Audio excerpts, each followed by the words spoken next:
Hello friends, मैं हूं Diksha. Welcome to Ojan academy. तो आज हम स्टार्ट करेंगे क्लास 10 साइंस का चैप्टर नंबर 2, जिसका नाम है एसिड्स, बेसिस एंड सॉल्ट्स। तो इस चैप्टर में आपको कंप्लीट एक्सप्लेनेशन भी मिलेगी, नोट्स प्रोवाइड किए जाएंगे और आपके जो एक्टिविटीज़ हैं जितने भी एनसीईआरटी में, वो आपकी कवर कराई जाएंगी। तो एक पूरा कंप्लीट एनसीईआरटी का जो एक्सप्लेनेशन एक्टिविटीज़ हैं वो आपके कवर कराई जाएंगी। ठीक है, तो बिना टाइम वेस्ट के हम शुरू करते हैं एसिड, बेसिस एंड सॉल्ट्स। तो देखिए चैप्टर नंबर 2 है एसिड्स, बेसिस एंड सॉल्ट्स। देखिए सबसे पहले हम पढ़ेंगे एसिड्स के बारे में। तो एसिड्स क्या होते हैं? सार इन टेस्ट, यानी कि खट्टे होते हैं टेस्ट में, और ये क्या करते हैं, ये ब्लू लिटमस को रेड में चेंज कर देते हैं। ठीक है, एसिड्स के एग्जांपल हैं HCl, hydrochloric acid, sulphuric acid, nitric acid. ठीक है, HCl, H2SO4, HNO3, CH3COH, acetic acid. और जो बेसिस होते हैं वो बिटर इन टेस्ट होते हैं, मतलब कड़वे होते हैं टेस्ट में। ठीक है, अब ये क्या करते हैं, रेड लिटमस को ब्लू में चेंज करते हैं। जैसे एग्जांपल देंगे हम NaOH, KOH। ठीक है, सोडियम हाइड्रोक्साइड, पोटेशियम हाइड्रोक्साइड। और जो लिटमस होता है, लिटमस क्या होता है, एक नेचुरल इंडिकेटर होता है, और टर्मरिक भी क्या होता है, एक नेचुरल इंडिकेटर होता है। ठीक है, देखिए हम डिटेल में पढ़ेंगे, अभी तो ये सिर्फ एक ओवरव्यू है आपके। ठीक है, और सिंथेटिक इंडिकेटर्स क्या होते हैं, जो मिथाइल ऑरेंज होते हैं, फिनोफ्थलीन जो होता है, ये सिंथेटिक इंडिकेटर्स होते हैं। और जो लिटमस और टर्मरिक है, जो हल्दी है, वो नेचुरल इंडिकेटर होते हैं। ठीक है, और मिथाइल ऑरेंज और फिनोफ्थलीन क्या होते हैं, सिंथेटिक इंडिकेटर्स होते हैं, और इनको हम यूज़ करते हैं एसिड्स और बेसिस को चेक करने के लिए। ठीक है, और जो फिफ्थ पॉइंट है, लिटमस सॉल्यूशन जो होता है, ये क्या होता है, पर्पल डाई होती है। जो लिटमस सॉल्यूशन होता है, ये क्या होती है, पर्पल डाई होती है। इसको कहाँ से एक्सट्रैक्ट किया जाता है, लाइकन प्लांट से जो है एक्सट्रैक्ट किया जाता है। अभी देखिए लिटमस सॉल्यूशन के बारे में। लिटमस सॉल्यूशन क्या होती है, एक पर्पल डाई होती है जिसको एक्सट्रैक्ट किया जाता है लाइकन से भी। ये क्या होता है, एक प्लांट होता है जो किससे बिलोंग करता है, डिवीजन थैलोफाइटा। ठीक है, ये 9th में है thallophyta, and is commonly used as an indicator. हम एज ए यूज़ करते हैं लिटमस सॉल्यूशन को। When the litmus solution is neither acidic nor basic, तो ये क्या होगा, देखिए लिटमस सॉल्यूशन जो नेचुरली होता है वो पर्पल कलर का होता है। अगर ये ना एसिडिक है ना बेसिक है, न्यूट्रल है। तो there are many other neutral natural materials हैं, जैसे red cabbage leaves, turmeric, coloured petals of some flowers such as hydrangea, petunia, geranium, जो इंडिकेट करते हैं presence of acid and base in a solution. तो इसे हम बोलते हैं एसिड बेस इंडिकेटर्स, और समटाइम्स सिंपली इंडिकेटर्स। तो बेसिकली ये बताना था आपको कि लिटमस सॉल्यूशन एक पर्पल डाई होता है। अगर ये एसिडिक भी नहीं है, बेसिक भी नहीं है, न्यूट्रल है, तो ये एक पर्पल कलर का सॉल्यूशन होता है। अब देखिए एक एक्टिविटी हमें करनी है, understand the chemical properties of acids and bases. अब हमें ये पता लगाना है कि एसिड्स हैं कि बेसिस हैं सॉल्यूशन। तो हम एक एक्टिविटी करेंगे लेबोरेटरी में। देखिए acids and bases in the laboratory. तो इसमें क्या करना है, जो सॉल्यूशंस हैं साइंस लेबोरेटरी से हमें कलेक्ट करने हैं, जैसे कि HCl, hydrochloric acid, sulphuric acid, H2SO4, nitric acid, HNO3, acetic acid, CH3COH, sodium hydroxide.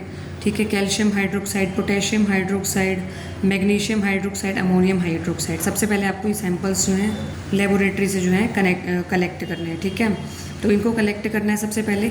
अब करना क्या है, जो भी हमें चेक करना है, ठीक है, put a drop of each of the above solution on a watch glass 1 by 1। तो एक एक करके जो है सबकी जो है ड्रॉप बाय ड्रॉप इनको वॉच ग्लास में हमें लेना है। ठीक है, अब टेस्ट करना है इन ड्रॉप को, लेकिन किससे करेंगे हम, इंडिकेटर से। जो भी हमने इंडिकेटर्स पढ़े ना, उन इंडिकेटर से हम चेक करेंगे। अब देखिए, अब हम इंडिकेटर्स यूज़ करेंगे, red litmus, blue litmus solution, phenolphthalein, methyl orange solution. 1 by 1 जो है हम चेक करेंगे, और फिर देखेंगे कि हमारे पास जो है कौन एसिड है कौन बेसिस है। हमें देखिए हमें क्या मिलेगा, लेबोरेटरी से सॉल्यूशन उठा के दे देंगे। अब हमें नहीं पता कौन सा एसिड है कौन सा बेस है। तो हमारे पास जो इंडिकेटर्स हैं, जैसे red litmus, blue litmus, phenolphthalein, methyl orange, उनसे हम पता लगाएंगे कि कौन सा सॉल्यूशन कौन सा है। सबसे पहले वॉच ग्लास में हमें जो अननोन हमारे पास, जो हमें नहीं पता, वो हमने सॉल्यूशन ले, एसिड और बेस ले लेने हैं, जिसका हमें नहीं पता। ठीक है, हमें लैब वाले देंगे और हमें चेक करना है, और हम एक एक करके जो है हमारे पास जो इंडिकेटर्स होते हैं उन्हें यूज़ करेंगे। अब देखिए कि हमें कैसे पता चलेगा कि कौन एसिड है या बेस है। तो देखिए हमें इस टेबल से पता लगेगा। देखिए सबसे पहले हमारे पास है सैम्पल सॉल्यूशन। हमें कोई भी सैंपल दे देंगे, मान लो सपोज HCl दे दिया हमें। ठीक है, तो HCl हमने क्या लिया, वॉच ग्लास में लिया। उसके बाद हमने रेड लिटमस सॉल्यूशन लिया। तो जो एसिड हैं वो रेड लिटमस में रेड ही रहेंगे, कोई चेंज नहीं होगा। अगर वो रेड ही रहते हैं रेड लिटमस सॉल्यूशन में, तो हमें पता लग जाएगा ये क्या है, एसिड है। और सपोज हमें बेस दे देते हैं NaOH और वो चेक करना है हमें रेड लिटमस सॉल्यूशन में, तो बेस क्या हो जाएगा, रेड लिटमस में ब्लू हो जाएगा। तो याद रखना है एसिड जो है वो रेड लिटमस में रेड रहेंगे और बेस जो है वो रेड लिटमस में ब्लू हो जाएंगे। अब एसिड कोई भी हो सकता है, HCl, H2SO4, HNO3, और बेस हो सकता है NaOH, calcium hydroxide, magnesium hydroxide, ठीक है। उसके बाद ब्लू लिटमस में जो एसिड होते हैं वो ब्लू लिटमस में रेड हो जाते हैं, ठीक है। एसिड जो है ब्लू लिटमस में रेड में जो है कन्वर्ट चेंज हो जाएंगे, और जो बेस है वो ब्लू लिटमस में ब्लू रहेंगे, कोई चेंज नहीं होगा। इसी तरीके से फिनोफ्थलीन जो है, ठीक है, एसिड जो है वो फिनोफ्थलीन सॉल्यूशन में कलरलेस रहेंगे। अगर मान लो हमने एसिड जो है वो फिनोफ्थलीन में ऐड किया, अब हमारे पास कलरलेस सॉल्यूशन आ गया, तो इसका मतलब वो एसिड है। और हमने मान लो जो अननोन हमारे पास जो भी लिक्विड है, ठीक है, जो भी हमारे पास है एसिड बेस जिसका हमें नहीं पता, हमने किस में ऐड किया, फिनोफ्थलीन में। अगर वो पिंक हो जाता है इसका मतलब वो बेस है, ठीक है। अगर पिंक हो जाए तो बेस है, अगर कलरलेस रहे तो एसिड है। उसके बाद मिथाइल ऑरेंज सॉल्यूशन में एसिड जो है मिथाइल ऑरेंज सॉल्यूशन में मिथाइल ऑरेंज को रेड में टर्न कर देते हैं। मिथाइल ऑरेंज जो है वो सॉल्यूशन रेड में चेंज हो जाता है, और जो बेस है, बेस मिथाइल ऑरेंज जो है उसमें जो है येलो हो जाता है, ठीक है। अगर येलो हो जाता है ना मिथाइल ऑरेंज, तो हम क्या कहेंगे कि जो हमारे पास जो अननोन लिक्विड है वो क्या है, बेस है। तो एसिड जो है रेड लिटमस में रेड रहेंगे, बेस जो है रेड लिटमस में ब्लू हो जाएंगे। ब्लू लिटमस में एसिड रेड रहेंगे, बेस ब्लू रहेंगे, कोई चेंज नहीं। फिनोफ्थलीन सॉल्यूशन में एसिड कलरलेस रहेंगे, बेस पिंक में चेंज हो जाएंगे। मिथाइल ऑरेंज में एसिड रेड में टर्न हो जाएंगे और बेस जो है वो येलो में टर्न हो जाएंगे। तो फटाफट से, और देखिए साथ के साथ आपको नोट्स भी बनाने हैं, ठीक है। जो अपने बनाए हुए नोट्स हैं वो ज़्यादा टाइम तक हमें याद रहते हैं, ठीक है। उसके बाद आते हैं ऑल्फैक्टरी इंडिकेटर्स। अब ऑल्फैक्टरी इंडिकेटर्स क्या होते हैं, देखिए जिन सब्सटेंसेस की स्मेल चेंज हो जाती है, ठीक है, वो तो क्या थे, वो हम कलर से देख रहे थे। अब मान लो किसी को कोई कलर ब्लाइंड है, ठीक है, जिसकी विज़न प्रॉपर नहीं है, तो वो जो है वो स्मेल से भी हम बता सकते हैं कि ये क्या है, एसिड है या बेस है, ठीक है। तो जो substances who smell changes when expose to acidic और बेसिक सॉल्यूशंस, वो क्या होते हैं, ऑल्फैक्टरी इंडिकेटर्स। तो ऑल्फैक्टरी इंडिकेटर्स ऐसे होते हैं जो स्मेल से बता देते हैं कि ये एसिड्स हैं या बेसिस हैं, ठीक है। तो एग्जांपल रहेगा onion, vanilla essence, clove oil, ठीक है, लौंग का तेल होता है ये। अब अनियन क्या होगा, अनियन में देखो strong smell of onion fades away when mixed with. अब देखो हमें कोई सॉल्यूशन दिया गया, अब हमें पता लगाना है कि ये एसिड है या बेसिस है, ठीक है। तो हम अनियन यूज़ कर सकते हैं। अनियन जब हमारे पास बेसिक सॉल्यूशन में जाएगा, अनियन जब बेसिक सॉल्यूशन में जाएगा तो अनियन की जो स्मेल है वो फेड्स अवे, बहुत कम हो जाएगी। लेकिन एसिडिक में अनियन की जो स्मेल है वो वैसे की वैसी रहती है। तो ये ध्यान रखना है, अनियन की स्मेल एसिडिक सॉल्यूशन में सेम रहती है बट बेसिक सॉल्यूशन में कम हो जाती है। वनीला जो है, वनीला की जो स्वीट स्मेल होती है, ठीक है, वनीला की स्वीट स्मेल रहेगी एसिडिक में। एसिडिक में तो वो वनीला स्वीट ही रहेगा, एसिडिक में स्वीट ही रहेगा, बट बेसिक सॉल्यूशन में जो उसकी स्वीट जो स्मेल है वो नहीं होगी, ठीक है। ऐसे ही क्लोव ऑयल जो लौंग का तेल है, ठीक है, उसकी एसिडिक सॉल्यूशन में तो जो उसकी स्मेल है वो रिटेन रहेगी, लेकिन जो इसका जो स्मेल है क्लोव ऑयल में जब बेसिक सॉल्यूशन के साथ जाएगा तो वो अपनी स्मेल लॉस कर देगा, ठीक है। तो तीनों ही इंडिकेटर देखो, एसिडिक में तो उनकी जो स्मेल है सेम रहती है बट बेसिक में उनकी स्मेल जो है कम हो जाती है, ठीक है। तो ऑल्फैक्टरी इंडिकेटर्स ऐसे इंडिकेटर होते हैं जो स्मेल के द्वारा आपको बताएंगे कि ये एसिडिक है या बेसिक है। तो अगर स्मेल सेम रहती है अनियन, वनीला, क्लोव ऑयल की, तो वो क्या है, एसिडिक सॉल्यूशन है। अगर स्मेल फेड अवे हो जाती है, कम हो जाती है, ठीक है, तो जो हमारे पास सॉल्यूशन प्रोवाइड किया गया है वो बेसिक सॉल्यूशन है। आई होप समझ में आ गया होगा, नोट्स बनाते रहिए। नेक्स्ट है reaction of acids and bases with metals. अब हम एसिड्स और बेसिस की मेटल्स के साथ रिएक्शन हमें बतानी है। तो देखिए कोई भी एसिड है या बेस है जब भी मेटल के साथ रिएक्ट करता है तो वो क्या प्रोवाइड करता है, ठीक है, तो क्या प्रोड्यूस करेगा, सॉल्ट और हाइड्रोजन गैस, सॉल्ट और हाइड्रोजन गैस। जैसे कि हमने HCl लिया सबसे पहले, 2HCl यानी कि हाइड्रोक्लोरिक एसिड लिया, मेटल हमने Mg लिया, मैग्नीशियम मेटल लिया। अब देखिए अब रिएक्शन होने के बाद क्या बनेगा, MgCl2 बनेगा, क्योंकि जो Mg की मतलब मैग्नीशियम की जो वैलेंसी होती है वो 2 होती है, 9th क्लास में पढ़ा होगा वैलेंसी। MgCl2 बनेगा, प्लस में H2 बनेगा, तो हाइड्रोजन गैस बन रही है। और जैसे सोडियम हाइड्रोक्साइड लिया, 2NaOH लिया प्लस Zn लिया, ठीक है, तो क्या बना, Na2ZnO2, सोडियम जिंकेट, ठीक है, क्या बना, 2NaOH को जब हमने Zn यानी कि ये पहली रिएक्शन है, ये दूसरी रिएक्शन है, 2HCl को Mg के साथ किया तो MgCl2 प्लस H2 बना, 2NaOH यानी कि सोडियम हाइड्रोक्साइड प्लस Zn किया, जिंक, ये जिंक है, ठीक है। तो क्या आ जाएगा हमारे पास, सोडियम जिंकेट Na2ZnO2, ये याद करनी होगी reactions, plus H2 hydrogen gas निकल गई, ठीक है। एसिड में ये रिएक्शन हो रही है, बेस में ये, तो दोनों रिएक्शंस में देखो कॉमन क्या है, हाइड्रोजन गैस निकल रही है, ठीक है। जब एसिड और बेस जो है वो मेटल के साथ रिएक्ट करते हैं तो वो सॉल्ट प्रोड्यूस करते हैं और हाइड्रोजन गैस प्रोड्यूस करते हैं। इसके लिए एक एक्टिविटी भी है, जल्दी से देखते हैं। देखिए ये एक्टिविटी है, एक्टिविटी 2.3। सबसे पहले जिंक ग्रैन्यूल्स लेने हैं, डाइल्यूट H2SO4 लेना है, टेस्ट ट्यूब में जिंक ग्रैन्यूल्स ऐड कर लिए, ठीक है। अब जो बबल्स फॉर्म होंगे उसको सॉल्ट सॉल्यूशन में ऐड करना है, बर्निंग कैंडल लेनी है। तो इस तरीके से ये जो है एक्सपेरिमेंटल सेटअप है। देखिए एक्सपेरिमेंटल सेटअप है, ये स्टैंड है, ये टेस्ट ट्यूब लेनी है हमने, इसमें डाइल्यूट सल्फ्यूरिक एसिड है, जिंक ग्रैन्यूल्स हमने ऐड करनी है। अब देखिए अब होगा क्या, जब देखिए जिंक और डाइल्यूट सल्फ्यूरिक एसिड की जब रिएक्शन होगी तो हमने अभी देखा ना हाइड्रोजन गैस लिबरेट होगी, तो H2 गैस को हम पास करेंगे सॉल्ट सॉल्यूशन में। ये क्या है, सॉल्ट सॉल्यूशन में। अब ये जब H2 गैस सॉल्ट सॉल्यूशन में आएगी, ठीक है, ये बबल्स आ गए, ठीक है, हाइड्रोजन गैस के बबल्स फॉर्म होते हैं, तो ये बबल्स जो है ये कहाँ आ जाएंगे, सॉल्ट सॉल्यूशन में। अब हमें टेस्ट कैसे करना है, हमें पता है जब भी हाइड्रोजन गैस के पास हम कैंडल लेके आते हैं तो hydrogen gas pop sound produce करती है। तो एक बर्निंग कैंडल जो है हम हाइड्रोजन गैस के पास लेके आएंगे, बबल्स के पास लेके आएंगे, तो बबल्स जो है वो पॉप साउंड के साथ जो है वो प्रोड्यूस होंगे। जो कैंडल है ना, कैंडल ये जो है क्या हो जाएगी, कैंडल बुझ जाएगी, ठीक है। तो यहाँ पे हम कैंडल लेके आए, तो जो burning of hydrogen gas with a pop sound, तो जो हाइड्रोजन गैस है वो पॉप साउंड के साथ बर्न होगी।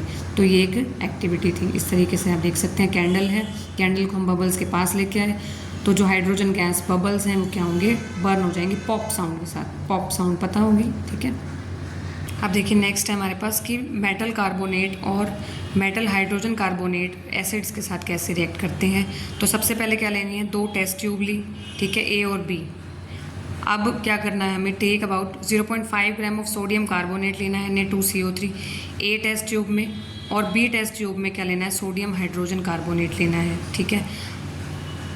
तो देखिए A टेस्ट ट्यूब में हमें क्या लेना है, सोडियम कार्बोनेट लेना है, और B में लेना है सोडियम हाइड्रोजन कार्बोनेट, और 2 ml ऑफ डाइल्यूट HCl हमें दोनों टेस्ट ट्यूब में ऐड कर देना है। तो अब हमें क्या मिलेगा, क्या प्रोडक्ट्स मिलेंगे, देखिए ये एक्सपेरिमेंटल सेटअप आपको दिख रहा होगा। तो इस टेस्ट ट्यूब में क्या है, डाइल्यूट HCl है, ठीक है, और A टेस्ट ट्यूब हमने लिया जिसमें सोडियम कार्बोनेट है, ठीक है। ये स्टैंड है, ये कॉर्क ढक्कन है, ठीक है, ये डिलीवरी ट्यूब है, ये एक टेस्ट ट्यूब हमने इस तरीके से जो है एक्सपेरिमेंटल सेटअप जो है वो यूज़ किया हुआ है, ठीक है। तो देखिए reaction of acids with metal carbonates and metal hydrogen carbonates. अभी तो एक्टिविटी बताई कि जस्ट हमने क्या लिया, एक टेस्ट ट्यूब में सोडियम कार्बोनेट लिया, एक में सोडियम हाइड्रोजन कार्बोनेट लिया। ये सोडियम हाइड्रोजन कार्बोनेट होता है NaHCO3, और ये सोडियम कार्बोनेट होता है Na2CO3। हमने क्या लिया था, HCl, बैलेंसिंग के लिए हमने 2 HCl जो है यहाँ पे यूज़ किया। तो Na2CO3 + 2 HCl जब ये आपस में रिएक्ट करेंगे तो देखिए क्या बनेगा, हमारे पास एक सोल्ट आएगा। जब भी सोडियम कार्बोनेट या जब भी हमारे पास मेटल का कार्बोनेट और मेटल हाइड्रोजन कार्बोनेट एसिड के साथ रिएक्ट करेंगे तो ये एक सोल्ट प्रोवाइड करेंगे, सोल्ट प्रोड्यूस करेंगे, और CO2 और H2O ये प्रोड्यूस करेंगे, कार्बन डाइऑक्साइड और वाटर प्रोड्यूस करेंगे, ठीक है। तो Na2CO3 लिया + 2 HCl लिया, अब सोल्ट प्रोड्यूस करेंगे ये 2 NaCl, 2 Cl है 2 Na है तो 2 NaCl बना देगा, प्लस H2O CO2 ये फिक्स रहेगा, प्लस H2O CO2 फिक्स रहेगा। ऐसे ही NaHCO3 है, NaHCO3 sodium hydrogen carbonate plus HCl क्या बना देगा, NaCl + H2O CO2। तो मतलब कार्बन डाइऑक्साइड और वाटर प्रोड्यूस होगा। अब देखिए ये जो कार्बन डाइऑक्साइड हमारे पास प्रोड्यूस हो रही है इसको हम लाइम वाटर में पास करेंगे। स्लेक लाइम हमने पढ़ा था ना, मैंने बताया था CaOH2, जिसने नहीं देखा वो चैप्टर नंबर 1 जो है देख सकते हैं। स्लेक लाइम में हमने पढ़ा था चैप्टर 1 में, जो क्या था, कैल्शियम हाइड्रोक्साइड। तो CaOH2 में हमने स्लेक्ड लाइम यानी कि कैल्शियम हाइड्रोक्साइड लाइम वाटर में हमने ये जो CO2 है ये पास करके देखी। अब क्या फॉर्म हुआ, ये CaCO3 कैल्शियम कार्बोनेट के जो वाइट प्रेसिपिटेट हैं वो फॉर्म हो जाएंगे हमारे पास, और वाटर हमारे पास फॉर्म हो जाएगा, ठीक है। और जब हमने इसमें और CO2 पास की, अब हमारे पास जो वाइट PPT बना उसमें फिर से CO2 पास की, CaCO3 प्लस H2O, मतलब इस वाले प्रोडक्ट में फिर से हमने CO2 पास की, CaCO3 plus H2O plus CO2, तो हमारे पास क्या बन जाएगा, CaHCO3, HCO3 का ट्वाइस, कैल्शियम हाइड्रोजन कार्बोनेट। तो ये क्या होता है, ये जो सब्सटेंस है वो क्या होगा, सोल्यूबल होगा वाटर में। ठीक है, सबसे पहले sodium carbonate, sodium hydrogen carbonate को एसिड से रिएक्ट कराना है, तो सॉल्ट बनेगा, कार्बन डाइऑक्साइड और वाटर बनेगा। अब ये जो कार्बन डाइऑक्साइड है इसको पास करेंगे स्लेक्ट लाइन यानी कि कैल्शियम हाइड्रोक्साइड में, तो हमारे पास वाइट प्रेसिपिटेट फॉर्म हो जाएंगे कैल्शियम कार्बोनेट के, और वाटर फॉर्म हो जाएगा। अब ये कैल्शियम कार्बोनेट को हम वाटर और कार्बन डाइऑक्साइड के साथ रिएक्ट कराएंगे तो सोडियम हाइड्रोजन कार्बोनेट फॉर्म होगा जो कि सॉल्युबल होगा वाटर में। तो जनरली मेटल कार्बोनेट या मेटल का हाइड्रोजन कार्बोनेट एसिड के साथ रिएक्ट करते हैं तो सॉल्ट, कार्बन डाइऑक्साइड और वाटर प्रोड्यूस करते हैं, ये आपको याद रखना है। ठीक है, नेक्स्ट एक्टिविटी कि एसिड और बेसिस जो है एक दूसरे के साथ कैसे रिएक्ट करते हैं। तो देखिए सबसे पहले क्या करना है, 2 ml हमने लिया सोडियम हाइड्रोक्साइड सॉल्यूशन लिया टेस्ट ट्यूब में, और उसमें ऐड कर दिया 2 ड्रॉप्स ऑफ फिनोल्फ्थलीन सॉल्यूशन। अब हमें देखना है कि सॉल्यूशन का कलर कैसा होगा। अब उसके बाद देखिए HCl को, डाइल्यूट HCl हमें ऐड करना है अबव सॉल्यूशन में। ठीक है, तो हमने एक बेस लिया, NaOH क्या है, बेस है, HCl क्या है, एसिड है, तो अब एसिड को है जो ड्रॉप बाय ड्रॉप बेस में ऐड करना है। फिर हम देखेंगे क्या कोई कलर चेंज हुआ, और why did the colour of phenolphthalein change after the addition of an acid, acid में ऐड करने के बाद कलर क्या चेंज होगा, और फिर ऐड करनी है NaOH की drops. Does the pink colour of phenolphthalein reappear, why do you think it happened.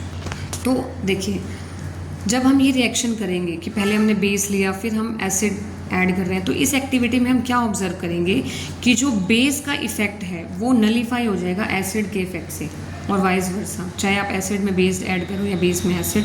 तो जब वो आपस में रिएक्ट करते हैं तो रिएक्शन देखिए कैसी होती है। सबसे पहले NaOH, ठीक है, सोडियम हाइड्रोक्साइड लिया प्लस HCl ऐड किया था ना हमने, हाइड्रोक्लोरिक एसिड, तो ये क्या बनाएगा, सॉल्ट प्लस वाटर, सॉल्ट बनाया इसमें NaCl प्लस वाटर बना दिया। ठीक है, तो एसिड और बेस जब आपस में रिएक्ट करेंगे तो सॉल्ट और वाटर प्रोड्यूस करेंगे, इसे हम न्यूट्रलाइजेशन रिएक्शन भी बोलते हैं।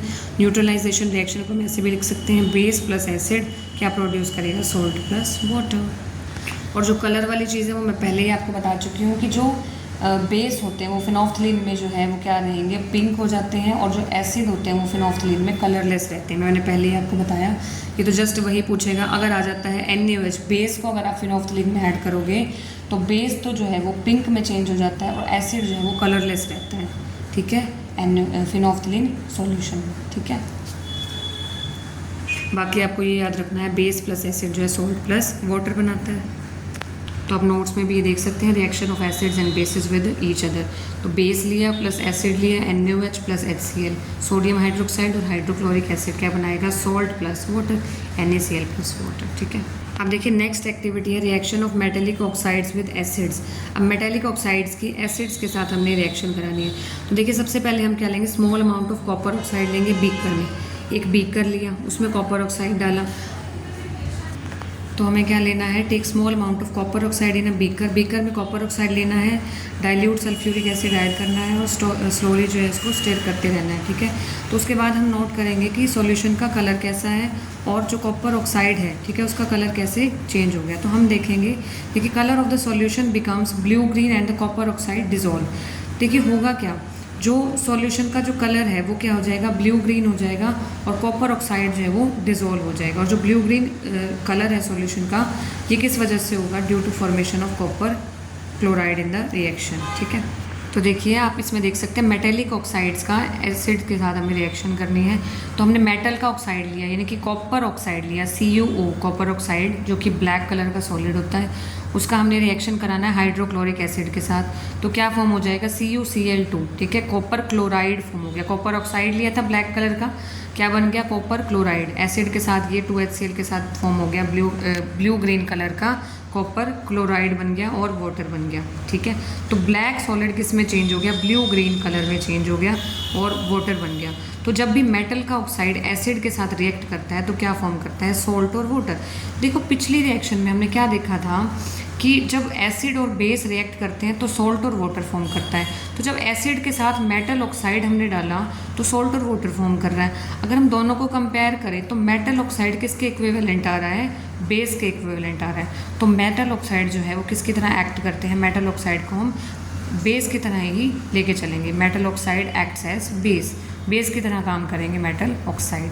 सिमिलरली नॉन मेटल ऑक्साइड का रिएक्शन कराएंगे बेस के साथ। मेटल ऑक्साइड का एसिड के साथ कराया था, नॉन मेटल ऑक्साइड का बेस के साथ कराएंगे, न्यूट्रलाइजेशन रिएक्शन। तो जब हम देखिए हम क्या लेंगे, सोडियम हाइड्रोक्साइड लिया हमने बेस, और हमने लिए नॉन मेटल का ऑक्साइड, कार्बन क्या है, नॉन मेटल है, ठीक है। तो नॉन मेटल ऑक्साइड लिया, CO2 लिया हमने, ठीक है। ये रिएक्ट करेंगे सोडियम हाइड्रोक्साइड के साथ, क्या फॉर्म करेंगे, सॉल्ट और water, Na2CO3 + H2O, sodium carbonate और वाटर फॉर्म किया।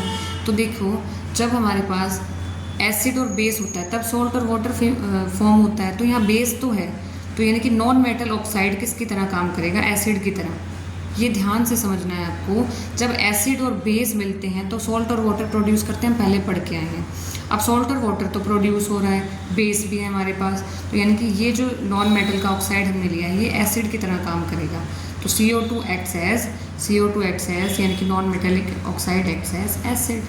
आई होप क्लियर हो गया होगा। अब देखिए नेक्स्ट टॉपिक है हमारे पास, what do all acids and all bases have in common. तो मतलब जितने भी बेसिस हैं और एसिड्स हैं उनमें कॉमन क्या है, ठीक है। देखिए हम पहले देख के आए कि जितने भी एसिड्स हैं उनकी सिमिलर प्रॉपर्टीज़ हैं, केमिकल प्रॉपर्टीज़, ठीक है, और जो बेसिस हैं उनकी सिमिलर केमिकल प्रॉपर्टीज़ हैं। तो what leads to this similarity in properties, ऐसा क्यों है, ठीक है। तो कुछ तो कॉमन होगा ना इनमें। और हमने एक एक्टिविटी भी देखी थी 2.3 कि जितने भी एसिड्स हैं वो हाइड्रोजन गैस फॉर्म करते हैं अगर वो मेटल के साथ रिएक्ट करते हैं, ठीक है। हाइड्रोजन गैस जो है, तो हाइड्रोजन जो है वो एसिड्स में कॉमन मिलेगा हमें, ठीक है। और हमारे पास OH नेगेटिव जो है वो क्या रहेगा, बेसिस में कॉमन रहेगा। अब देखिए एक्टिविटी है 2.8। सबसे पहले हमें क्या लेना है, सॉल्यूशन लेना है ग्लूकोज का, alcohol, hydrochloric acid, sulphuric acid etcetera, base भी ले सकते हैं।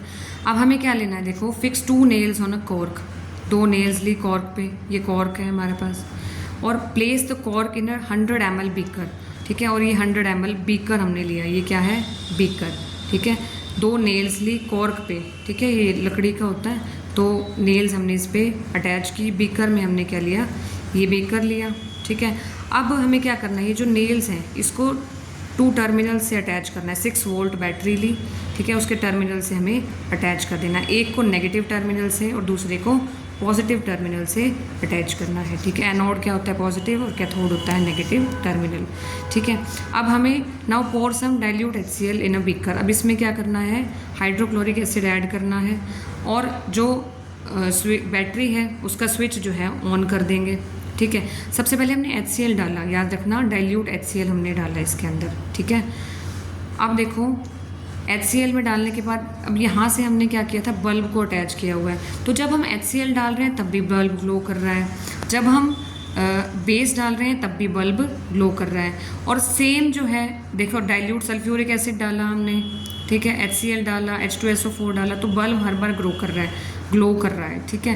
लेकिन जब हमने ग्लूकोज और अल्कोहल सॉल्यूशन डाला तब जो है ये, तब बल्ब ग्लो नहीं करेगा, ठीक है। ग्लूकोज और अल्कोहल डालने पर बल्ब जो है वो ग्लो नहीं कर रहा, ठीक है। ये एक्टिविटी थी आपकी। आप देखेंगे रीज़न की एक्टिविटी में ऐसा क्या हुआ, ठीक है। देखिए सबसे पहले एसिड्स में क्या था, H पॉजिटिव आयन था कैटायन। जितने भी एसिड्स होते हैं उनमें क्या होता है, H पॉजिटिव आयन होता है, ठीक है, और एनायन होता है जैसे कि Cl नेगेटिव। HCl में H पॉजिटिव कैटायन है और Cl नेगेटिव एनायन है। HNO3 में H पॉजिटिव कैटायन हो जाएगा, NO3 नेगेटिव एनायन हो जाएगा। H2SO4 में H पॉजिटिव कैटायन तो कॉमन है, एनायन चेंज होते जाएंगे जैसे SO4 2 नेगेटिव, CH3COO नेगेटिव, ठीक है। तो ये जो H आयन होता है ना, ये कॉमन होता है सभी एसिड्स में। तो ये H आयन जो है वो रिस्पॉन्सिबल होता है एसिडिक प्रॉपर्टीज़ के लिए, ठीक है। और ये H पॉजिटिव, सिर्फ अकेला H पॉजिटिव नहीं रहता, ये H3O पॉजिटिव में चेंज हो जाता है, H3O पॉजिटिव में ये चेंज हो जाता है, ठीक है। ये H पॉजिटिव क्या करेगा, H2O में से रिएक्ट करके H3O पॉजिटिव आयन बना लेगा, ठीक है। अब देखिए हमने ये देखा कि बल्ब जो है वो एसिड्स बेसिस के टाइम पे वो ग्लो कर रहा था, ठीक है। लेकिन ग्लूकोज और अल्कोहल के टाइम पे ग्लो नहीं कर रहा था। तो देखिए जो बल्ब है वो ग्लो करेगा एसिड्स के टाइम पे, बेसिस अगर हम ऐड करेंगे तब भी ग्लो करेगा, क्योंकि जो एसिड्स हैं, बेसिस हैं, वो H आयन और एनायन जो है प्रोड्यूस करते हैं, ठीक है। और ये जो एसिड्स और बेसिस हैं ये इलेक्ट्रोलाइट्स होते हैं। इलेक्ट्रोलाइट्स क्या होते हैं? जो आयंस में, जब हम इलेक्ट्रिक करंट जो है इलेक्ट्रोलाइट्स में पास करते हैं तो वो आयंस में ब्रेक हो जाते हैं और ये आयंस फ्लो करके जो है करंट प्रोवाइड करते हैं। करंट प्रोवाइड करने की वजह से बल्ब जो है वो ग्लो कर रहा था। लेकिन जो ग्लूकोज है और अल्कोहल सॉल्यूशन है ये ग्लो नहीं किए, ठीक है। मतलब सॉरी, जो बल्ब है, बल्ब ग्लूकोज और अल्कोहल के टाइम पे ग्लो नहीं किया, क्योंकि ये जो सब्सटेंसेस हैं वो नॉन इलेक्ट्रोलाइट्स हैं। और नॉन इलेक्ट्रोलाइट्स का मतलब ये होता है कि जब हम इलेक्ट्रिक करंट पास करेंगे नॉन इलेक्ट्रोलाइट्स में, ये आयंस में डिसोसिएट नहीं होंगे, मतलब आयंस में टूटेंगे नहीं। और जब वो आयंस में ब्रेक ही नहीं होंगे तो आयंस फ्लो कैसे करेंगे और वो करंट प्रोड्यूस नहीं करेंगे और जो बल्ब है वो ग्लो नहीं करेगा। तो इसका मतलब जब हम ग्लूकोज और अल्कोहल सॉल्यूशन ऐड करते हैं तो बल्ब जो है वो ग्लो नहीं करेगा। Bulb not glows in case of glucose and alcohol solution because these are non electrolytes and do not dissociate into ions. तो आपको मेन बताना है इलेक्ट्रोलाइट्स डिसोसिएट इनटू आयंस, ठीक है। बट जब इलेक्ट्रिक करंट पास करेंगे इलेक्ट्रोलाइट तो ions में डिसोसिएट हो जाते हैं, but non electrolytes don't dissociate into ions when dissolved in water and can not conduct electricity. That's why bulb not glows in case of glucose and alcohol. I hope आपको activity अच्छे से समझ में आ गई होगी।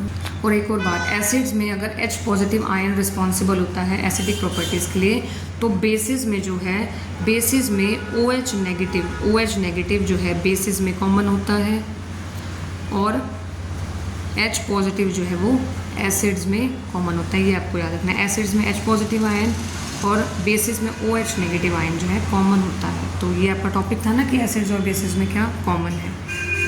नेक्स्ट है हमारे पास व्हाट हैपन्स टू एसिड और बेस इन वाटर सॉल्यूशन। अब एसिड्स और बेस लेंगे वाटर सॉल्यूशन में, ठीक है। देखिए सबसे पहले हमें क्या करना है, हम एसिड और बेस को वाटर के साथ रिएक्ट कराएंगे, बट हमें एसिड जो है हमारे पास, ठीक है, HCl लेंगे, लेकिन HCl गैस के जो स्टेट में हमें चाहिए, ठीक है। तो सबसे पहले हम HCl गैस प्रिपेयर करेंगे। सबसे पहले हम क्या करेंगे, HCl गैस प्रिपेयर करेंगे। तो हमें करना क्या है, हम लेंगे 1 ग्राम सोडियम क्लोराइड लेना है टेस्ट ट्यूब में और एपरेटस को इस तरीके से सेट कर देना है। और अब हम क्या करेंगे, concentrated sulphuric acid drop by drop add करते जाएंगे। अब हम क्या ऑब्जर्व करेंगे, क्या कोई गैस जो है वो लिबरेट हो रही है, वो निकल रही है इस टेस्ट ट्यूब से, ठीक है। और हमें टेस्ट करना है, test the gas evolve successfully with dry and wet blue litmus paper. अब देखिए हमने इस तरीके से जो है एपरेटस सेट कर दिया, ठीक है। यहाँ पे हमने क्या लिया, ये कॉर्क लिया, ठीक है। उसके बाद ये हमारे पास क्या है, ये डिलीवरी ट्यूब है हमारे पास। अब हमारे पास देखो क्या है, सोडियम क्लोराइड, हमने 1 ग्राम सोडियम क्लोराइड लिया था, H2SO4 हमने ऐड कर दिया था। अब जो गैस निकल रही है, ठीक है, वो इस ट्यूब से बाहर निकलेगी।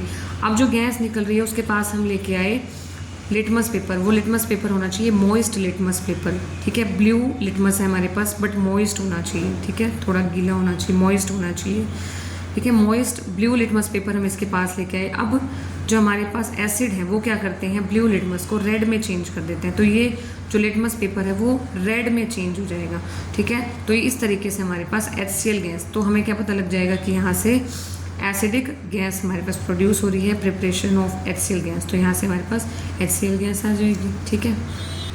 तो देखिए अब जो हमारे पास HCl गैस आई, ठीक है, उसको हम किससे रिएक्ट कराएंगे, वाटर से। तो HCl प्लस H2O क्या बना देगा, ये H3O पॉजिटिव हाइड्रोनियम आयन बना देगा प्लस Cl नेगेटिव। तो यहाँ से हमने सबसे पहले HCl गैस प्रिपेयर की। अब HCl ही हमें चाहिए था, हाइड्रोक्लोरिक एसिड को हमें वाटर से रिएक्ट कराना है। HCl प्लस H2O क्या बना देगा, ये H3O positive plus Cl negative. तो रिएक्शन बतानी है, अगर हमारे पास एसिड हो वाटर के साथ रिएक्ट करके H3O positive plus Cl negative बना लेगा, ठीक है।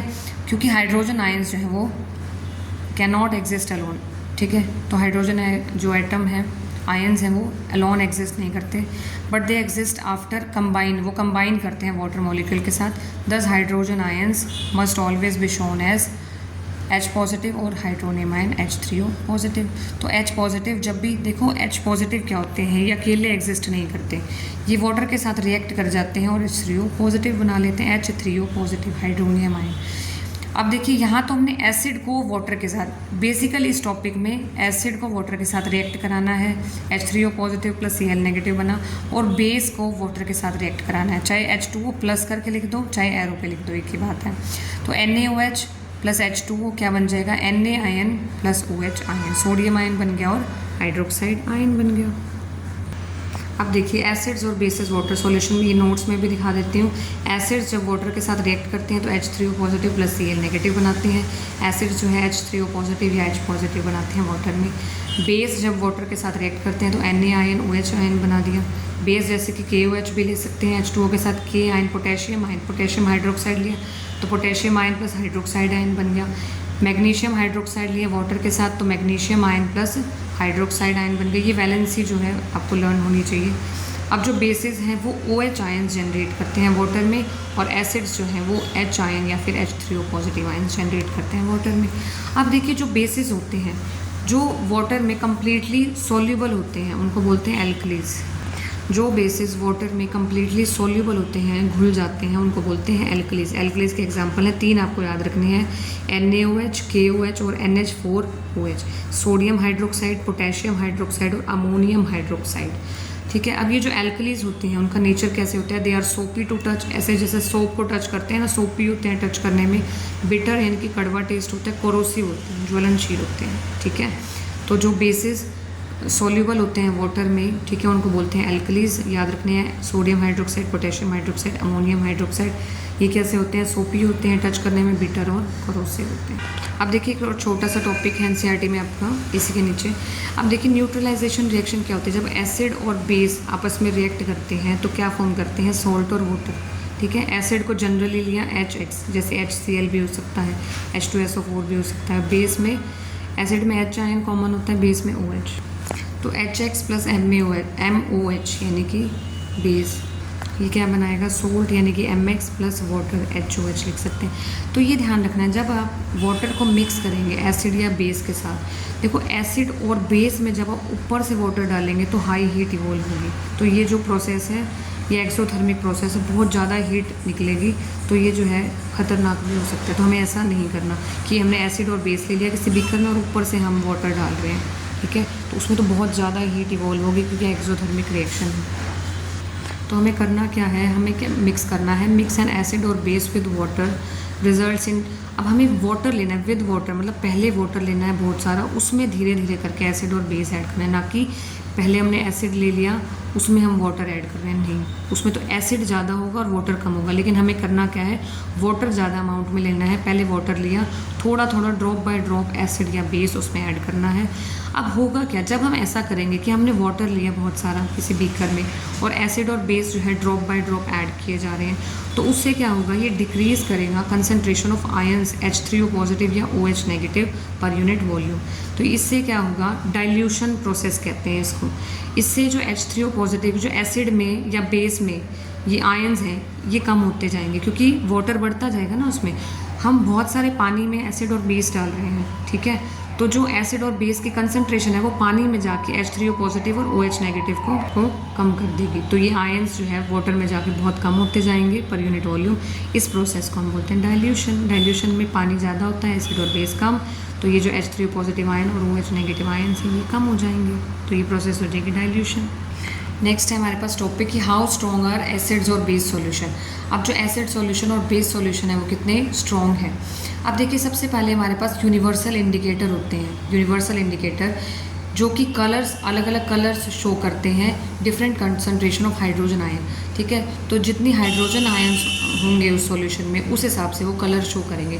तो ऐसे इंडिकेटर्स हम यूज़ करते हैं एसिडिक और बेसिक सॉल्यूशन के लिए। यूनिवर्सल इंडिकेटर होते हैं जो अलग अलग कलर्स जो है वो शो करेंगे अलग अलग हमारे पास सॉल्यूशंस के लिए। ठीक है, मान लो वीक एसिड है तो उनका कलर अलग होगा, स्ट्रॉन्ग एसिड है कलर अलग होगा, वीक बेस है स्ट्रॉन्ग बेस है तो डिफरेंट कलर्स जो है वो शो करेंगे। ऐसे इंडिकेटर्स को हम बोलते हैं यूनिवर्सल इंडिकेटर्स।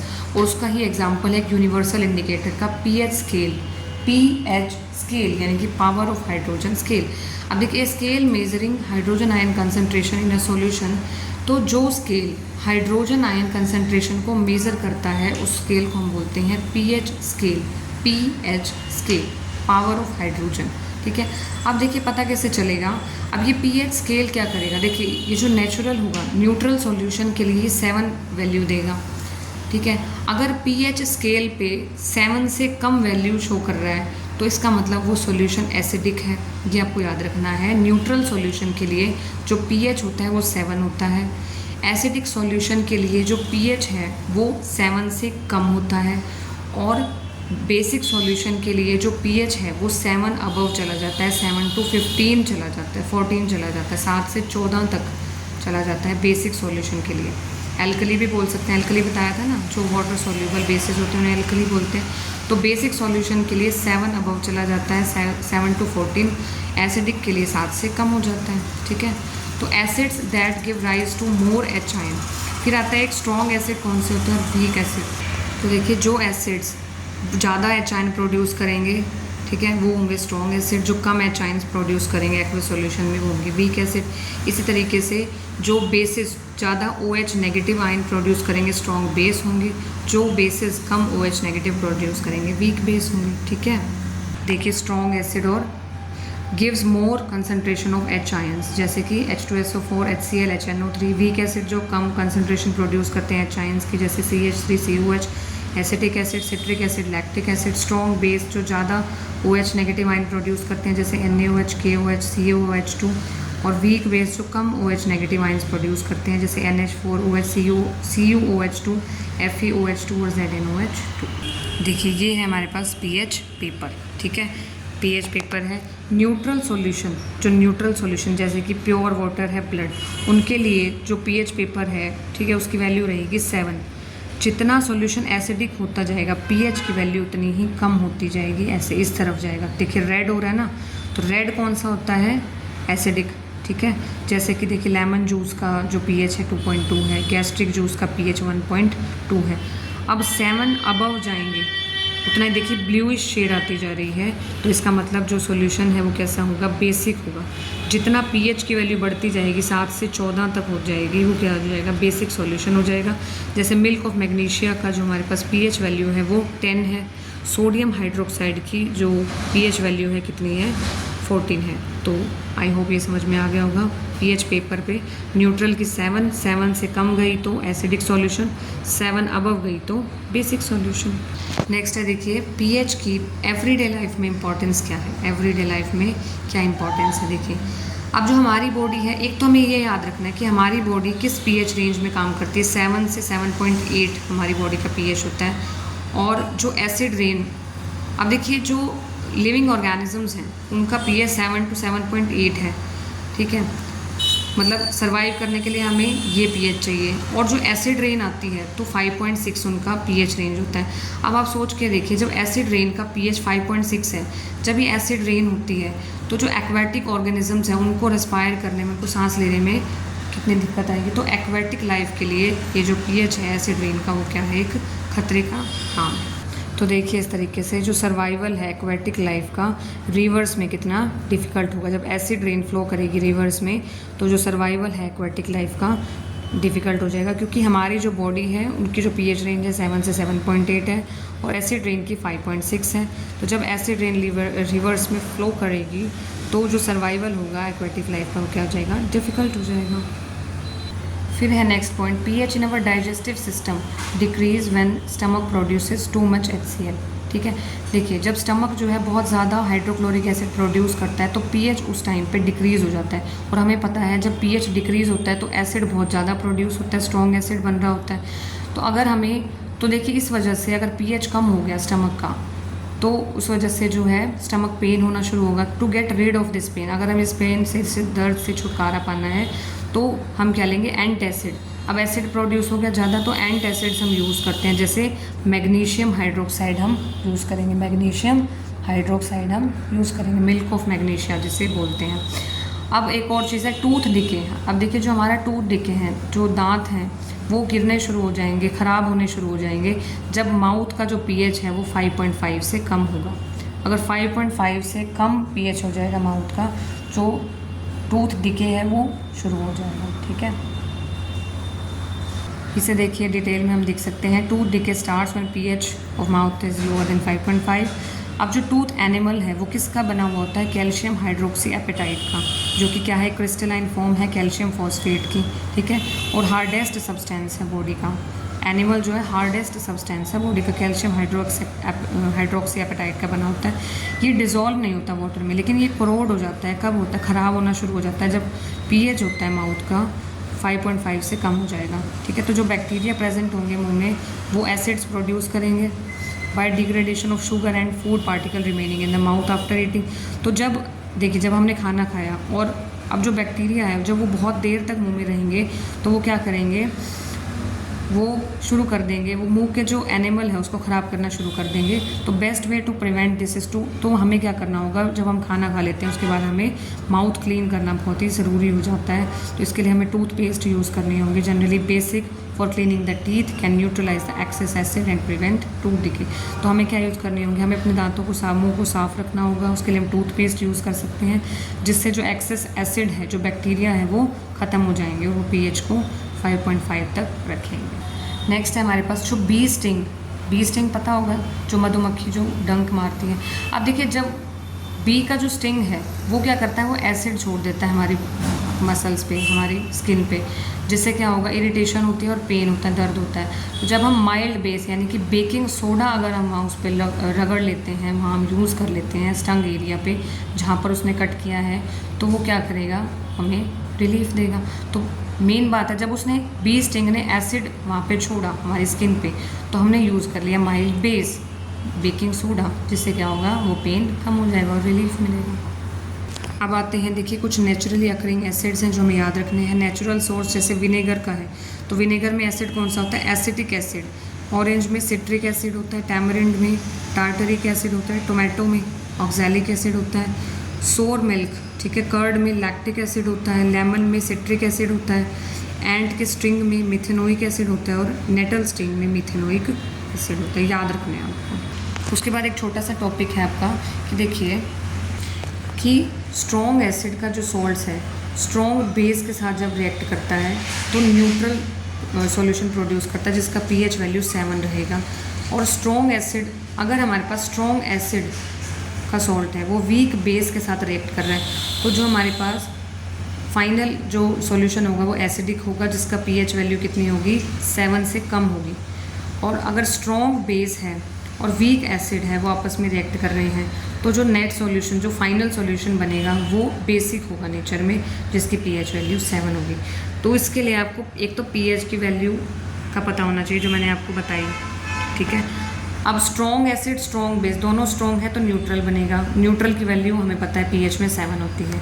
स्ट्रॉन्ग एसिड है, वीक बेस है, एसिड स्ट्रॉन्ग है तो जो फाइनल सॉल्यूशन है वो एसिडिक ही बनेगा। जो चीज़ स्ट्रॉन्ग होगी ना, फाइनल सॉल्यूशन उसी नेचर का होगा। जैसे एसिड स्ट्रॉन्ग है तो फाइनल सॉल्यूशन एसिडिक होगा, और एसिडिक का पीएच वैल्यू हमें पता है वो 7 से कम होती है। और अगर स्ट्रॉन्ग बेस है और वीक एसिड है, बेस स्ट्रॉन्ग है तो जो फाइनल सॉल्यूशन जो बनेगा वो बेसिक होगा। जो मैंने बताया था, जो चीज़ स्ट्रॉन्ग होगी वैसा ही नेचर होगा फाइनल सॉल्यूशन का, तो बेसिक होगा। और बेसिक के लिए हमें पता है पीएच वैल्यू 7 होती है। तो यही जो है आपको बुक में बता रहा, यही चीज़ आप देख सकते हैं एनसीईआरटी में। देखिए, सबसे पहले सैम्पल्स जो है आपको कलेक्ट करने हैं, sodium chloride, potassium nitrate, aluminium chloride, zinc sulphate. तो अब करना क्या है, उनकी सॉल्युबिलिटी चेक करनी है वाटर में, पीएच पेपर से उनका पीएच देखना है, फिर बताना है एसिडिक होगा, बेसिक होगा या न्यूट्रल होगा। ये मैंने आपको बता ही दिया कि अगर स्ट्रॉन्ग एसिड है, स्ट्रॉन्ग बेस है तो वो न्यूट्रल रहेंगे, पीएच वैल्यू 7। स्ट्रॉन्ग एसिड है, वीक बेस है, पीएच वैल्यू, अब जो सॉल्यूशन है वो एसिडिक होगा, पीएच वैल्यू 7 होगी। स्ट्रॉन्ग बेस है, वीक एसिड है तो जो सॉल्यूशन होगा वो बेसिक होगा, पीएच वैल्यू 7। समझ में आ गई होगी, ध्यान से आप नोट करिए। अब देखिए नेक्स्ट जो टॉपिक है वो है केमिकल्स फ्रॉम कॉमन सोल्ट, ठीक है। अब देखिए, by now we have learn that salt formed by, अभी तक हम जो है सॉल्ट फॉर्म कर रहे थे कॉम्बिनेशन ऑफ हाइड्रोक्लोरिक एसिड और सोडियम हाइड्रोक्साइड सॉल्यूशन से, ठीक है, फॉर्म कर रहे थे सोडियम क्लोराइड, ठीक है। अब देखिए, ये जो सॉल्ट है जो NaCl है, सोडियम क्लोराइड, ये ऐसा सॉल्ट है जो कि हम फूड में यूज़ करते हैं, ठीक है, न्यूट्रल सॉल्ट। अब देखिए, जो सी वाटर होता है, जो सी वाटर है उसमें तो बहुत सारे सॉल्ट्स हैं, उसमें डिज़ोल्व, ठीक है। अब हमें करना क्या है, फूड में तो सोडियम क्लोराइड यूज़ हो रहा है, तो हम क्या करेंगे, सोडियम क्लोराइड को सेपरेट करेंगे इन सॉल्ट से, क्योंकि बहुत सारे सॉल्ट्स हैं ना सी वाटर में। तो deposits of solid salt are also found in several parts of the world. तो अब देखिए बहुत सारे सॉल्ट्स जो हैं वो प्रेजेंट है वर्ल्ड में, हमें करना क्या है, हमें NaCl चाहिए, ठीक है। अब ये जो लार्ज क्रिस्टल्स हैं इनमें इम्प्योरिटीज़ हैं, इन्हें हम बोलते हैं रॉक सॉल्ट, ठीक है। तो beds of rock salt were formed when seas of bygone ages dried up. Rock salt को माइन किया जाता है कोल में, ठीक है। तो ये सब ने सुना ही होगा कि महात्मा गांधी ने जो है दांडी मार्च किया था, ठीक है। तो उसके बाद इन्होंने क्या किया था, नमक बनाया था, ठीक है, समुद्र के पानी से नमक बनाया था। अब हमें करना क्या है, NaCl बनाना है। तो देखिए नेक्स्ट जो टॉपिक है वो है केमिकल्स फ्रॉम कॉमन सोर्स। अब देखिए सी वाटर में मैंने जैसे बताया आपको अभी बुक में से कि सी वाटर में जो है बहुत सारे सॉल्ट्स डिज़ोल्व होते हैं, ठीक है। अब हमें क्या करना है, सोडियम क्लोराइड को सेपरेट करना है इन सॉल्ट से, ठीक है। कॉमन सॉल्ट क्या होता है, इंपॉर्टेंट रॉ मटेरियल होता है बहुत सारे मटेरियल्स के लिए, जैसे कि सोडियम हाइड्रोक्साइड के लिए। अगर हमें NaCl मिल जाएगा ना, तो उस NaCl यानी कि उस सोडियम क्लोराइड से हम सोडियम हाइड्रोक्साइड भी बना सकते हैं, बेकिंग सोडा यानी कि NaHCO3 भी बना सकते हैं, वॉशिंग सोडा यानी कि Na2CO3.10H2O भी बना सकते हैं, ब्लीचिंग पाउडर यानी कि CaOCl2 भी बना सकते हैं। सबसे पहले हमें चाहिए होगा NaCl, फिर हम ये सारे प्रिपेयर करेंगे NaCl से, ठीक है। तो सबसे पहले हम बनाएंगे, तो सबसे पहले NaCl जो है हमें कहाँ से मिल जाएगा, सी वाटर से मिल गया, ठीक है। अब NaCl को यूज़ करेंगे क्या क्या बनाने में, सोडियम हाइड्रोक्साइड। सबसे पहले सोडियम हाइड्रोक्साइड बनाएंगे। तो इसमें हम क्या करते हैं कि एक एक्टिविटी है, एक एक्सपेरिमेंट है, electrolysis of aqueous NaCl। Aqueous NaCl जिसे हम ब्राइन भी बोलते हैं। NaCl में जब पानी मिक्स कर देंगे तो इस सॉल्यूशन को हम ब्राइन बोलते हैं। क्या बोलते हैं, ब्राइन, ठीक है। तो जब हम ब्राइन का इलेक्ट्रोलिसिस करेंगे, ठीक है, तो क्या फॉर्म होगा हमारे पास, सोडियम हाइड्रोक्साइड। सबसे पहले देखो एक एक्सपेरिमेंट है वो बता देती हूँ आपको, फिर आपको ये जो है रिएक्शन समझ में आएगी। देखिए ये एक एक्टिविटी है हमारे पास, ठीक है। इस एक्टिविटी में हमें क्या लेना है, ठीक है, ये क्लोर एल्कली प्रोसेस जो है इसे बोलते हैं। अब देखिए क्या लिया, यहाँ पे हमारे पास कोई कंटेनर है, हमारे पास कोई कंटेनर है जिसमें हमारे पास क्या है, ब्राइन सॉल्यूशन है, brine solution NaCl plus H2O है, ठीक है। तो इसमें क्या है, NaCl प्लस H2O। यहाँ पे हमारे पास कैथोड और एनोड हैं, दो टर्मिनल्स हैं, ठीक है। ये एनोड है, ठीक है। हमने क्या लिए देखिए, अब यहाँ देखिए दो इलेक्ट्रोड्स लिए हमने, ब्राइन सॉल्यूशन लिया, ठीक है। यहाँ से हमने ब्राइन सॉल्यूशन जो है ऐड किया। यहाँ पे हमारे पास दो इलेक्ट्रोड्स हैं, एक को हमने पॉजिटिव टर्मिनल से कनेक्ट किया, दूसरे को हमने नेगेटिव टर्मिनल से कनेक्ट किया। ये एनोड बन गया, एनोड होता है पॉजिटिव टर्मिनल, और ये होता है, ये कैथोड बन गया नेगेटिव टर्मिनल, ठीक है। अब देखिए जब हमारे पास ब्राइन सॉल्यूशन और यहाँ से हमने जो है करंट को पास किया, तो जब हम ब्राइन सॉल्यूशन यानी कि NaCl, ब्राइन सॉल्यूशन का मतलब पहले ही बता दूं, NaCl प्लस H2O को बोलते हैं ब्राइन सॉल्यूशन। सोडियम क्लोराइड में जब वाटर ऐड करते हैं तो उसको हम बोलते हैं ब्राइन सॉल्यूशन। तो जब NaCl प्लस H2O में हमने इलेक्ट्रोड्स के थ्रू इलेक्ट्रिक करंट पास कर दिया, तो ये क्या होगा, आयंस में ब्रेक होगा। और ये जो आयंस हैं, अब देखिए एनोड के पास जितने भी Cl2 हैं, क्लोरीन आयंस एनोड पे कलेक्ट हो जाएंगे, और हमारे पास और जितने भी हाइड्रोजन आयंस हैं वो कैथोड के पास कलेक्ट हो जाएंगे, ठीक है। ये नेगेटिव आयंस हैं तो पॉजिटिव टर्मिनल पे आ जाएंगे, और जितने भी पॉजिटिव आयंस हैं वो नेगेटिव टर्मिनल पे आ जाएंगे। तो Cl2 आयन, तो Cl2 यहाँ से सेपरेट हो गया और H2 यहाँ से सेपरेट हो गया। और जो NaOH है, NaOH भी कैथोड के पास हमें मिलेगा, कैथोड के नियर NaH सॉल्यूशन हमें यहाँ मिल जाएगा। तो इस तरीके से ये रिएक्शन होगी जब NaCl के साथ H2O रिएक्ट करता है, और जब हम इलेक्ट्रिसिटी पास करते हैं तो क्या फॉर्म होता है, 2NaOH जो यहाँ फॉर्म हुआ, प्लस Cl2 जो यहाँ से निकलते हुए दिखी, प्लस H2 जो यहाँ से निकलते हुए दिखी। तो इस तरीके से सोडियम क्लोराइड से सोडियम हाइड्रोक्साइड हमने फॉर्म कर दिया। ब्राइन सॉल्यूशन लिया, ब्राइन मतलब NaCl प्लस H2O, ठीक है। सोडियम क्लोराइड में वाटर ऐड किया, इलेक्ट्रिसिटी पास की, आयंस में ब्रेक हो गए। कैथोड पे हमें मिले Cl2 आयन, कैथोड पे मिले H2 आयंस, और एनोड पे मिले Cl2 आयंस, और कैथोड के पास ही NaOH हमें मिल गया। तो NaOH सोडियम हाइड्रोक्साइड हमने बना दिया NaCl से, ठीक है। नेक्स्ट हम प्रिपेयर करेंगे ब्लीचिंग पाउडर यानी कि CaOCl2, ठीक है। ब्लीचिंग पाउडर का फॉर्मूला होता है CaOCl2, याद रखना है आपको, ब्लीचिंग पाउडर CaOCl2। अब देखिए अब हम करेंगे क्या, जो हमारे पास देखिए इस एक्सपेरिमेंट से Cl2 गैस प्रोड्यूस हुई थी, Cl2 गैस जो प्रोड्यूस हुई थी वो इस एक्सपेरिमेंट में हम यूज़ करेंगे, ठीक है।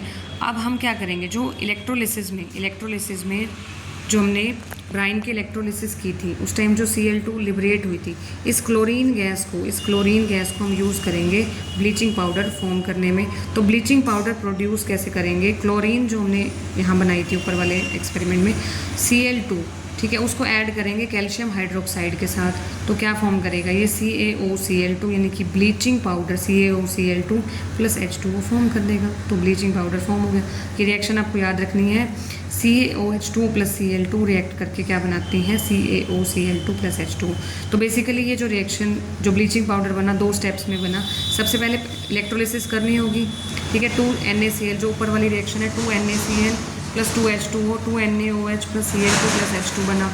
अब वही Cl2 को हमने किसके साथ ऐड किया, CaOH2 प्लस Cl2, क्या बन गया, CaOCl2 प्लस H2, ठीक है। अब देखेंगे इसका यूज़ क्या है। ब्लीचिंग पाउडर कहाँ यूज़ करते हैं, cotton and linen textile industry में यूज़ करेंगे, ठीक है। For bleaching wood pulp in paper factories, for bleaching wash clothes, to make drinking water free from germs, ये इंपॉर्टेंट है, और ऑक्सीडाइजिंग एजेंट्स में हम यूज़ करते हैं। नेक्स्ट है बेकिंग सोडा बनाने के लिए हम यूज़ करते हैं किसका, बेकिंग सोडा का फॉर्मूला होता है NaHCO3, बेकिंग सोडा का फॉर्मूला होता है NaHCO3। तो सबसे पहले सोडियम क्लोराइड लिया, उसमें H2 और CO2 और NH3 ऐड किया, अमोनिया ऐड किया, तो हमारे पास बन गया NH4Cl plus NaHCO3, ammonium chloride और सोडियम हाइड्रोजन कार्बोनेट, ठीक है। तो बेकिंग सोडा बनाना है हमें, ठीक है। बेकिंग सोडा क्या होता है, NaHCO3, तो हमारे पास आ गया। अब देखिए ये जो NaHCO3 है, ये जो हमारे पास बेकिंग सोडा है NaHCO3, ये क्या होता है, mild non corrosive basic salts होता है, ठीक है।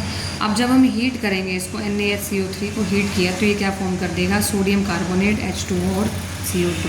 अब इस बेकिंग सोडा का यूज़ क्या क्या है, इसे बेकिंग पाउडर बनाने में हम यूज़ करते हैं, ठीक है। बेकिंग पाउडर बनाने में हम यूज़ करते हैं जब ये NaHCO3 H आयन के साथ रिएक्ट करता है, CO2 H2O plus sodium salt of acid बनाता है, ठीक है। तो इस तरीके से ये CO2 रिलीज़ कर देता है, जो काम आती है आगे किसमें, कार्बन डाइऑक्साइड जो है ब्रेड और जो केक है उनको राइस करने में, सॉफ्ट स्पॉन्जी बनाने के काम आती है।